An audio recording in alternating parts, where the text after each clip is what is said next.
Wandikibwa n'okusinzira ku bikolwa bye Mr. Yiga nga mumanyi abadde namwe mukimanyi abadde akola ebyamagero by'obulimba era tulina records buli muntu yena tugenda muwa CD ey'ebintu Pastor Yiga byabadde akola. Nsaba mugizanye kiba kisobose mulage ensi kubanga njogera namwe nga bannamawulire kakati. You have the responsibility to communicate to people. Imagine this was your daughter or your wife or yourself, and you go to a church believing that all is well because he's a pastor with a title, but you come to realize the things you're clapping hands for are fake and they've been practiced in the boardroom. And someone who is saying I'm healed, I'm falling under the power, he was given 100,000 to perform. That is a betrayal of the trust you put in a man you call the man of God. So this is not a joke.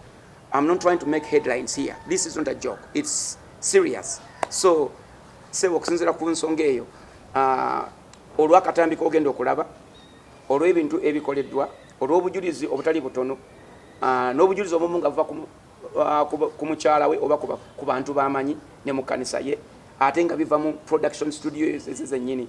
Mr. Yiga abadde azannya obulokole naye tabadde mulokole. Abadde azannya obulokole afunemu ssente ate kwoteeka ebikolwa ebirala byonna bye mbadde njogerako.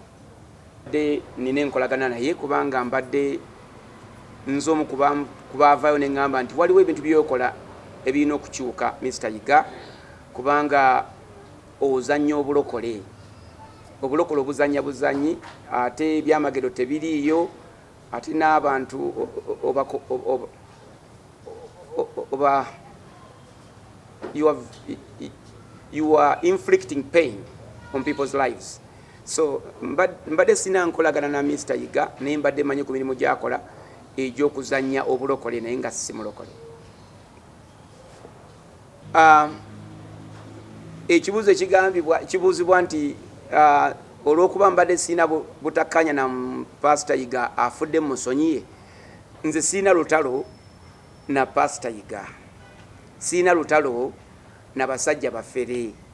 Nze sirwanisa basajja abo, nwanirira abantu ababula. Sirwanirira oba sirwanyisa bannabi ba bulimba, nwanirira abo ababula. Kakati oba Mr. Yiga musonyi basi musonyi tekina mutawaana kubanga Katonda yasonyiwa ultimately. Kati waali ensonga za Yiga ziri maaso ga Mukama yekka. Oba mukubidde mu ngalo oba nsanyuse oba nkaabye, ensonga za Yiga ziri maaso ga Katonda. Naye ng'omuntu olw'okuba sina lutalo, nze talina kibi kiryankoze. Tanjagaliranga mukyala, tajjanga ku kyaki n'akola ekintu kyonna, tankolangako bubi bwonna. Byabadde akola abikola eri Katonda we oba byabadde akola abikola ng'alwanyisa Katonda we. Naye abantu bano abatamanyi benwanirira kisinga Katonda abayamba ne bavaayo, Mukama ajja kuba akoze binene.